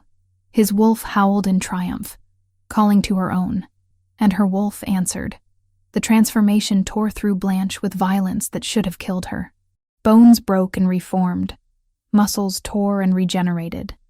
Her skin split and healed, until finally fur emerged white as snow, gleaming as if lit from within. But this wasn't like the partial transformation she'd managed before. This was complete, overwhelming, absolute. When the pain finally receded and Blanche could think again, she found herself on 4 paws, taller than any wolf she'd ever seen. Her white fur seemed to glow with its own light, and when she looked at Caius, His reflection shone in violet in her enhanced vision. Moon goddess. Meredith breathed, her voice full of wonder and fear. She's magnificent. Caius had transformed as well, his massive black wolf standing beside her white one. Through the bond that now connected them completely, Blanche could feel his thoughts like they were her own. Mine, his wolf said simply. Mate, pack, forever. Yours, Blanche's wolf agreed, and the rightness of it sang through her bones. But there was more than just the bond awakening. Power surged beneath Blanche's skin, ancient and wild and terrifying. She could sense every shifter in the castle, could feel the threads that connected mates, could perceive the very structure of pack bonds that held society together, and she knew, instinctively, that she could manipulate those threads. An explosion rocked the tower as something heavy struck the castle wall nearby.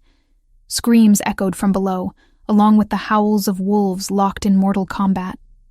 Caius shifted back to human form, and Blanche did the same, surprised by how easily the transformation came now. They stood facing each other, both naked and vulnerable, and more connected than two beings had any right to be. "Can you feel them?" Caius asked. "The attackers, their bonds." "Yes." Blanche closed her eyes, reaching out with her new senses. She could feel Alpha Donovan's pack, bound to him through traditional hierarchy, could sense the religious fanatics loyal to Padre Oswin, held together by fear and zealotry, could perceive Lady Genevieve somewhere in the army below, her ambitions a bright flame of poisonous desire. "Can you weaken them?" His hand found hers again, and the contact amplified her abilities exponentially. "I think so. But Caius, if I do this, if I start manipulating pack bonds, there's no hiding what I am anymore. Every shifter in the kingdom will know that Void Moon Omegas have returned. The consequences, let them come." His storm-gray eyes blazed with fierce determination. "Right now, all that matters is survival. We'll deal with politics after we're still alive to argue about them." Blanche nodded and reached out with her power. The effect was immediate and devastating. In the courtyard below, wolves who'd been fighting viciously suddenly stumbled, confused, as the bonds connecting them to their alpha wavered and weakened. Mates fighting side by side felt their connections fray, causing panic and disorientation. The organized assault devolved into chaos as soldiers lost their sense of purpose, their connection to pack identity, the fundamental bonds that made them more than just individual predators. Through the mate bond, Caius saw what she saw, felt what she felt. "Focus on Donovan's personal guard," he said urgently, "the ones closest to him. Break those bonds completely. It was harder than weakening them. Breaking pack bonds required precision, force, and a ruthlessness Blanche had never needed before. But she thought of all the years of torture in Ashenmoor, of Jorah's cruelty, of every person who'd called her cursed and worthless. She channeled that pain into power, and shattered the bonds connecting Donovan's elite warriors to their alpha. The results were catastrophic for the attacking forces. 10 of Donovan's strongest wolves collapsed mid-battle, howling in agony as the severed bonds left them directionless, lost, their entire sense of identity torn away. Others fled in panic, unable to maintain formation without the cohesion pack bonds provided. "It's working," Caius breathed, pulling her close. "Keep going. Push them back." Blanche did, wave after wave of power flowing from her through their mate bond and out into the battlefield. She could feel Caius anchoring her, his strength preventing the magic from consuming her the way it would have without him. Alpha Donovan must have realized what was happening, because suddenly Blanche felt his attention snap to her location. Through her enhanced senses, she perceived him rallying his remaining forces, pointing toward the tower where she and Caius stood. "They're coming for us," she said. "Let them try." Caius shifted back into wolf form and positioned himself between Blanche and the door. His message was clear. They'd have to go through him to reach her. More explosions shook the castle. Blanche heard Tobias shouting commands, coordinating the defenders who were now gaining the upper hand as the attackers' cohesion crumbled. But some of Donovan's forces had broken through, were racing up the tower stairs. Blanche transformed as well. her white wolf massive and terrible and glowing with violet light from her eyes. When the door burst open and 5 warriors rushed in, she and Caius met them with violence that was both beautiful and horrifying. The fight was brutal, but brief. Blanche discovered that her power didn't just weaken bonds from a distance. When she made physical contact with an enemy, she could sever their pack connections instantly, leaving them paralyzed with the soul-deep agony of sudden isolation. 3 of the attackers fled when they saw what she could do. The other 2 fell to Caius's jaws, his black wolf a shadow of death protecting its mate with absolute ferocity. When silence fell again, Blanche reverted to human form, breathing hard. Her body was covered in blood, none of it hers. Caius stood beside her, also human again, also painted in the evidence of battle. Through the windows, they could see Donovan's forces retreating in complete disarray. Without the bonds holding them together, without the certainty of pack identity, they'd become just individual wolves fleeing for their lives. The siege was broken, but as Blanche stood there, feeling the full weight of her power for the first time, she realized the real battle was just beginning, because now everyone knew what she could do. Now every pack in the kingdom would have to decide whether to fear her or follow her. And standing beside her, bound to her through blood and magic and choice, was the Alpha King who'd gambled his entire kingdom on a cursed Omega from Ashenmoor. They'd won the day, but the war for the future of shifter society had only just started. Chapter 7. Coronation under protest. The 6 weeks following the siege passed in a blur of political maneuvering, reconstruction, and increasingly tense negotiations. Blanche spent her days learning to control transformations that came more easily now, but still carried the threat of losing herself to instinct. She practiced manipulating pack bonds under Everard's careful guidance, discovering the difference between weakening connections and completely severing them. The latter left permanent scars on the soul that she could sense even weeks later. Nights were reserved for training with Caius, both in combat and in the more subtle arts of court politics. Tobias proved invaluable, teaching her which nobles could be trusted and which smiled while sharpening knives behind their backs. Lady Genevieve has been notably silent since the siege, Tobias mentioned one afternoon as they walked through the castle gardens. The roses had bloomed despite the destruction around them, their petals a defiant splash of color against gray stone. Too silent. It makes me nervous. She was in Donovan's camp during the attack, Blanche said, remembering the taste of the ambitious woman's bonds when she'd weakened them. Surely that's treason. Proving it is different from knowing it. Tobias stopped beside a fountain, his expression troubled. She fled before we could capture her. No witnesses willing to testify, no evidence beyond circumstantial connections. Caius could execute her on suspicion alone, but that would make martyrs of her and her faction. So we do nothing. We watch. We wait. We prepare for whatever she's planning next. Tobias glanced at Blanche, his green eyes serious. Which brings me to the real reason I wanted to speak with you privately. Caius is planning to formally name you Luna at the next full moon ceremony, 3 days from now. Blanche's heart stuttered. They'd discussed it, of course. The mate bond made her his Luna by default in the eyes of shifter law. But a formal coronation was different. That was public, irrevocable, a statement that would echo through every pack in the kingdom. He didn't mention a timeline, she said carefully, because he knew you'd panic. Tobias smiled slightly. You're doing it now, actually. Your breathing just changed. Blanche forced herself to take steady breaths. I'm not ready. The nobles barely tolerate my presence. Half the court thinks I'm a threat that should be eliminated. How am I supposed to stand beside Caius as Luna when they see me as an abomination? By standing tall, anyway. Tobias's voice carried surprising gentleness. You've already proven yourself in battle, Blanche. You saved this castle. Saved lives that would have been lost without your intervention. The nobles who matter remember that. And the ones who don't matter will be dealt with if they become problems. The steel beneath Tobias's words reminded Blanche that for all his kindness, the beta was still a warrior who'd killed during the siege without hesitation. Caius won't allow anyone to threaten you. But he also needs you beside him, officially recognized, to stabilize the political situation. The next 3 days passed too quickly. Meredith helped Blanche prepare, teaching her the traditional responses for the Luna coronation ceremony. Everard provided historical context about Void Moon Omegas who'd attempted to integrate into pack society before. Most of those stories ended badly, which did nothing for Blanche's confidence. Caius found her the evening before the ceremony, pacing in the training courtyard and practicing transformations to burn off nervous energy. "You'll wear a path in the stones," he observed, leaning against the archway with his arms crossed. "I can't do this." The words burst out before Blanche could stop them.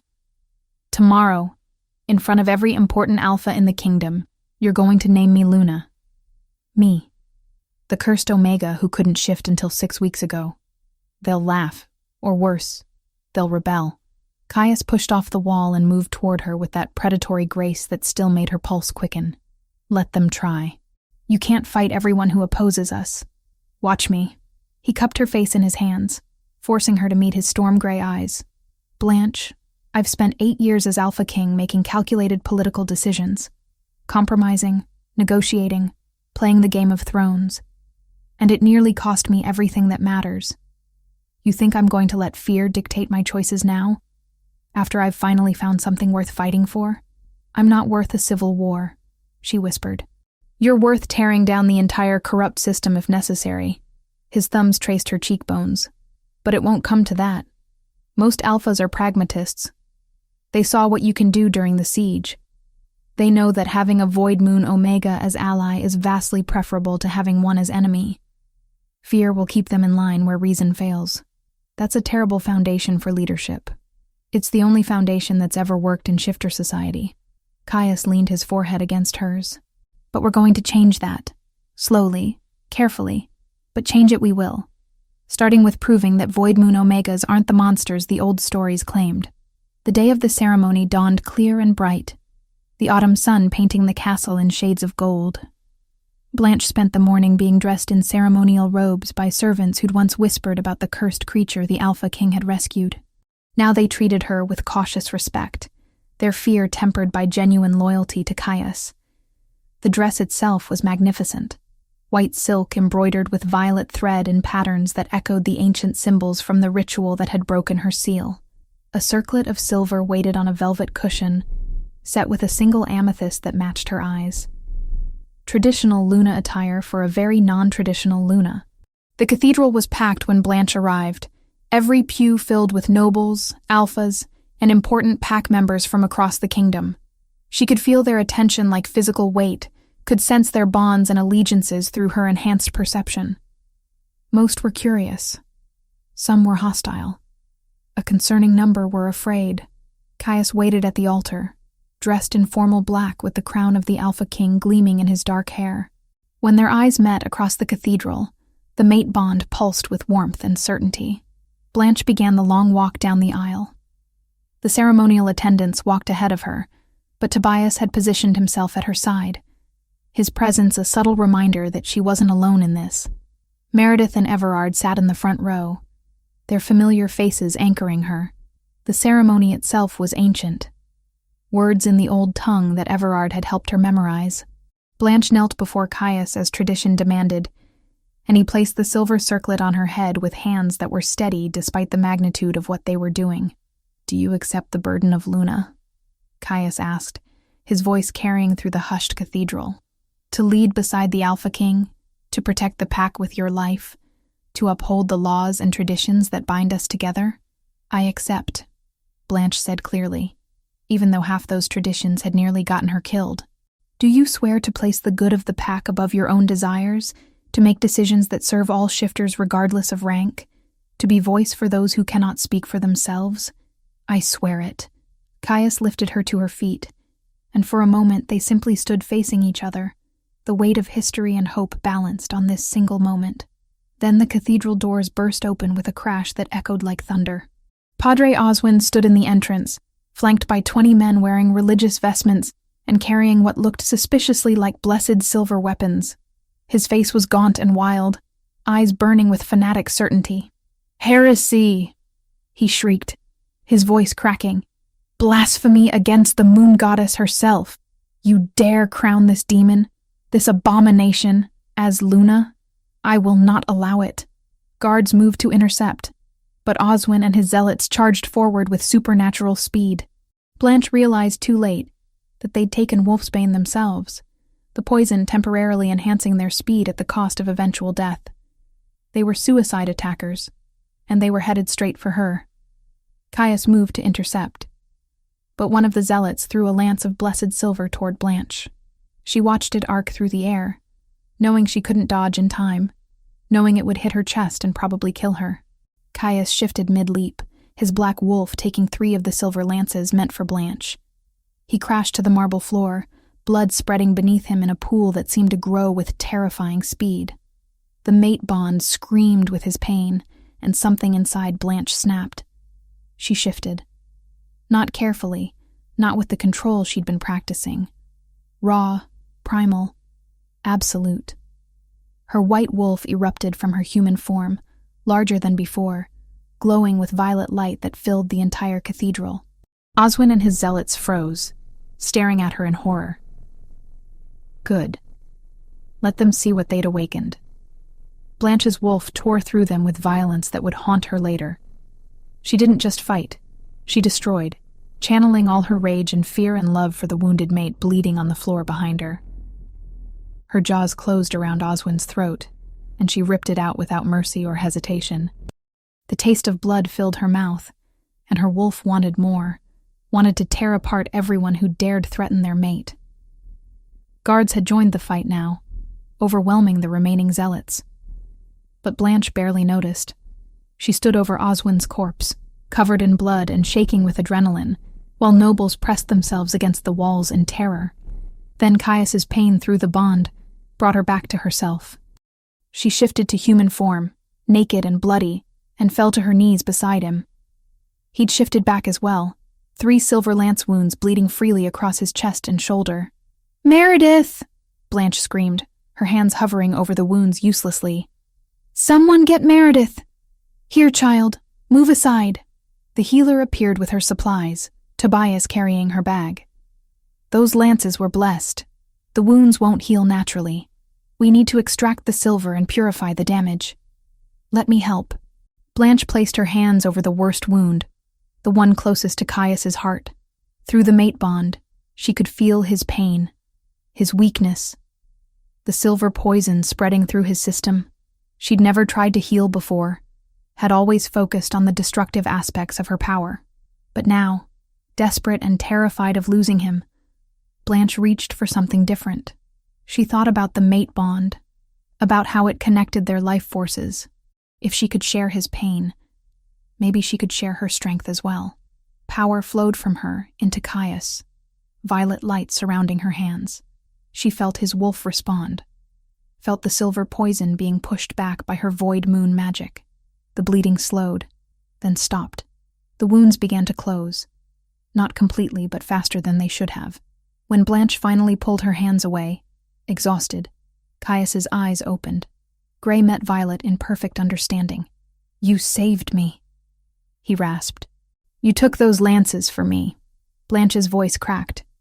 "Don't ever do that again." "Can't promise that." He managed a weak smile. "Protecting you is kind of my job." Around them, the cathedral had descended into chaos.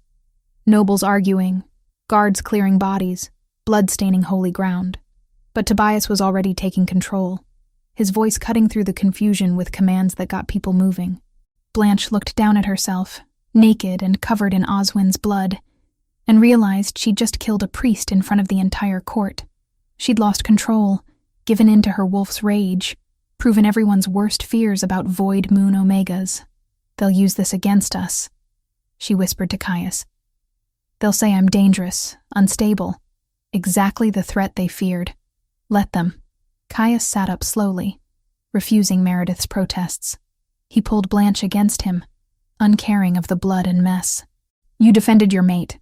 That's not only acceptable in shifter culture, it's celebrated.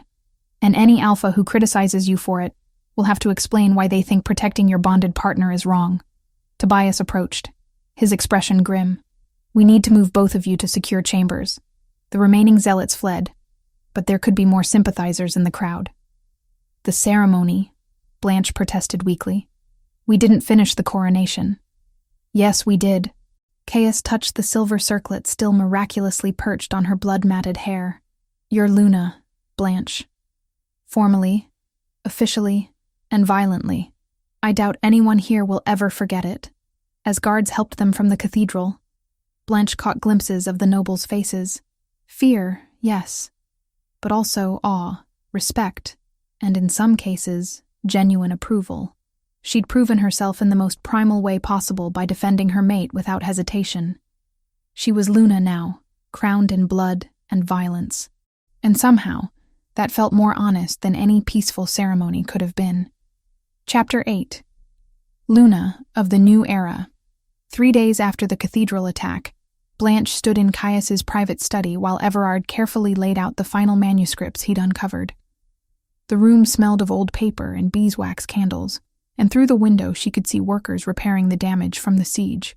Life went on, even after violence tried to tear it apart.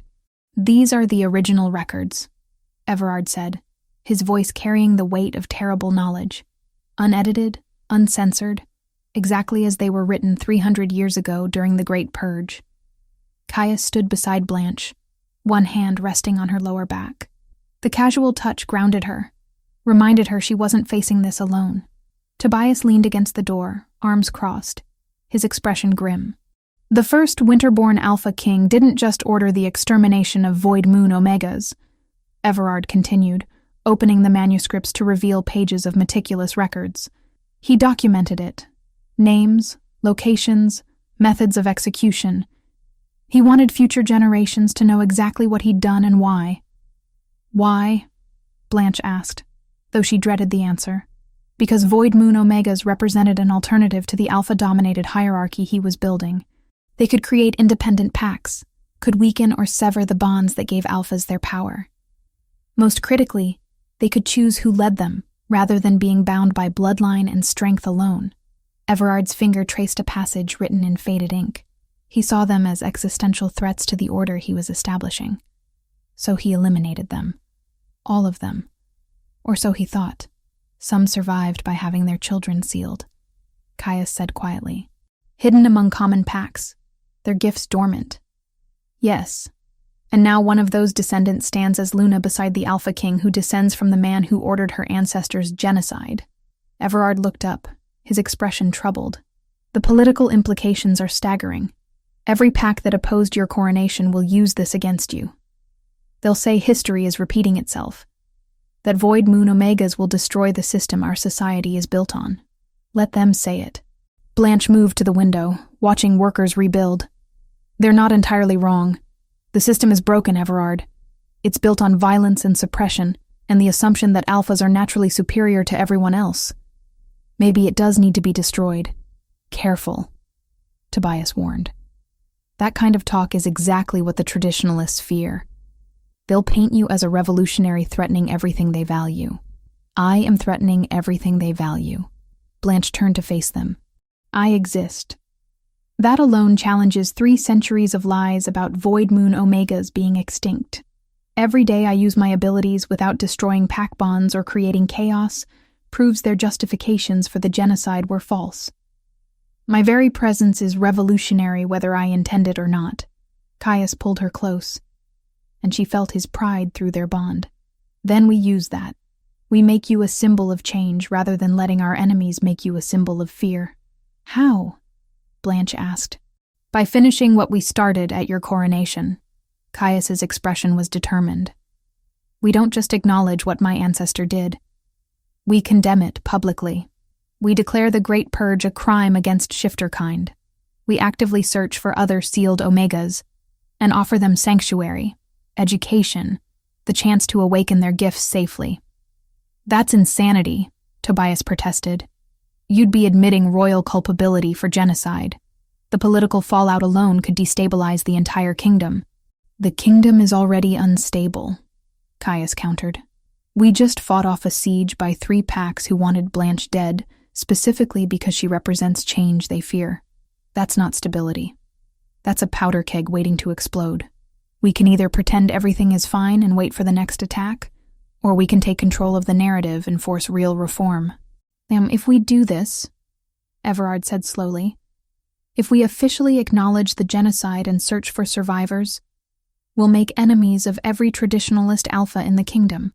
Lord Blackwood alone controls enough territory to cause serious problems. Then we'll deal with him. Caius's voice carried absolute certainty. I've spent 8 years playing political games, Everard. Compromising, negotiating, maintaining the status quo. And all it got me was a kingdom where someone like Blanche gets tortured in a market square while an entire village watches and does nothing. I'm done compromising with people who think that's acceptable. Blanche felt something shift in her chest. A deep recognition that this was the moment everything changed. Not the ritual that broke her seal, not the siege, not even the violent coronation.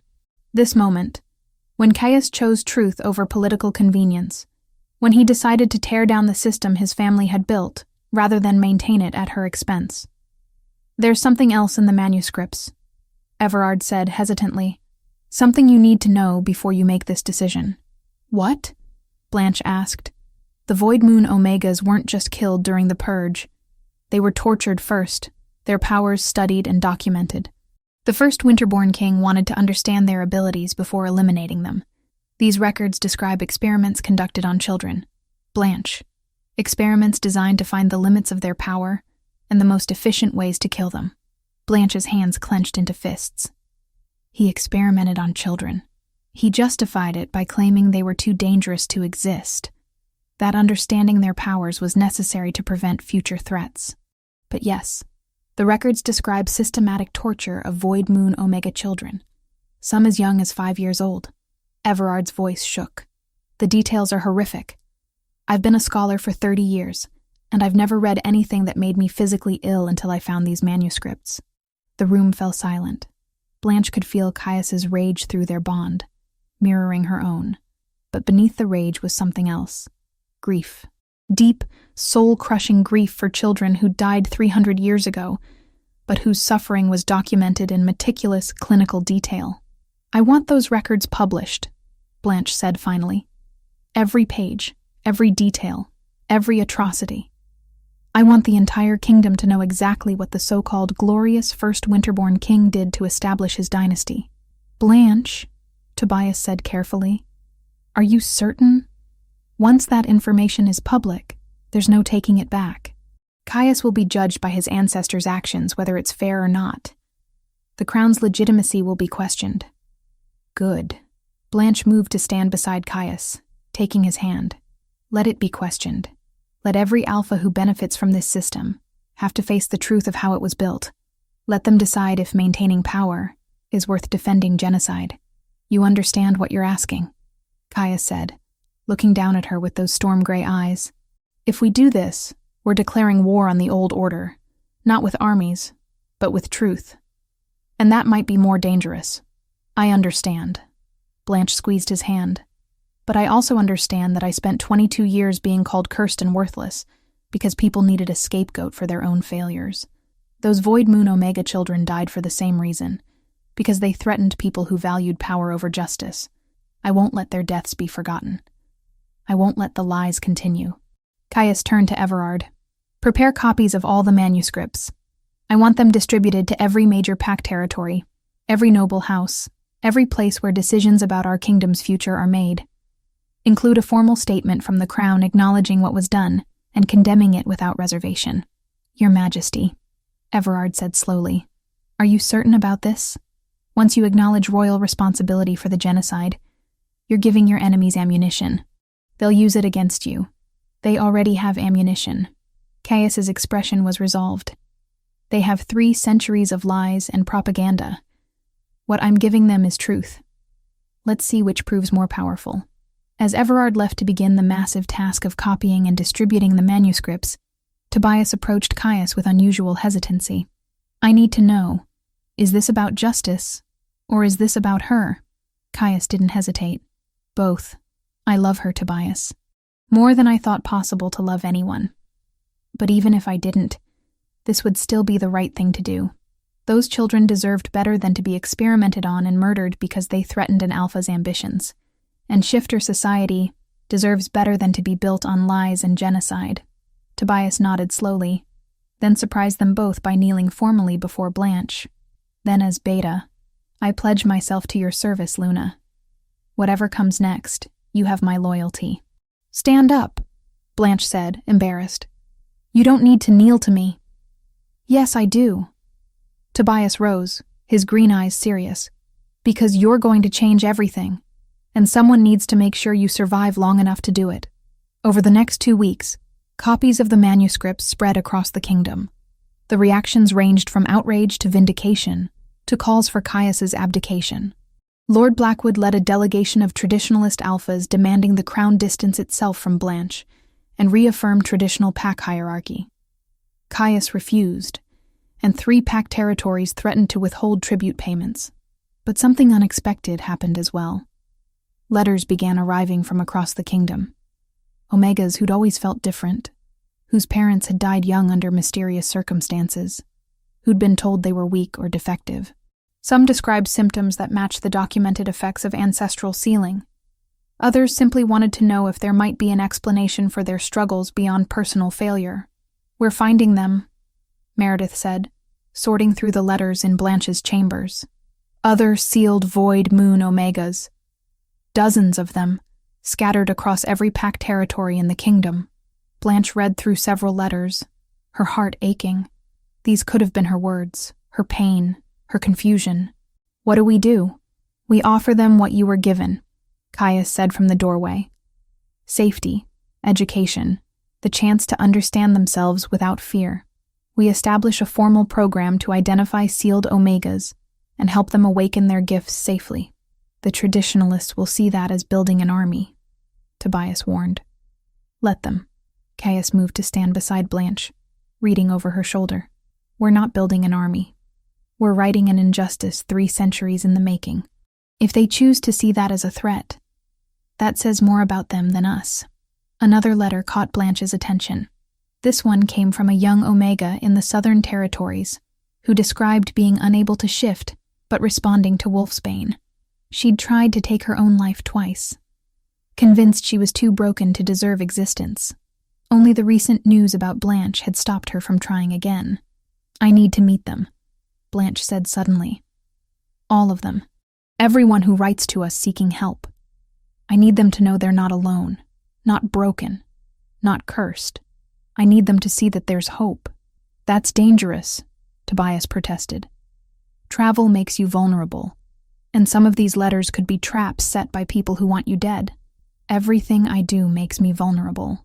Blanche stood, clutching the letter. I could hide here in the castle forever and still be a target. At least if I'm visible, if I'm actively helping people understand what Void Moon Omegas truly are. I'm changing the narrative. I'm proving we're not the monsters the old stories claimed. Caius studied her for a long moment, then nodded. We'll organize a tour. Heavily guarded, carefully planned, visiting pack territories where we've received letters.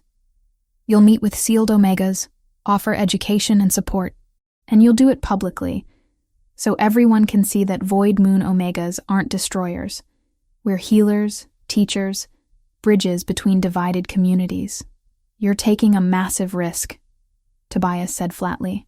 We've been taking massive risks since the moment Caius brought me to this castle, Blanche replied. This is just the next one. As they began planning the tour, Blanche found herself staring out the window at the kingdom she'd never expected to belong to. Somewhere out there were others like her. Other sealed Omegas who'd spent their lives thinking they were worthless. And now she had the chance to show them the truth. She was Luna, crowned in blood, and bound to an Alpha King who'd chosen truth over tradition.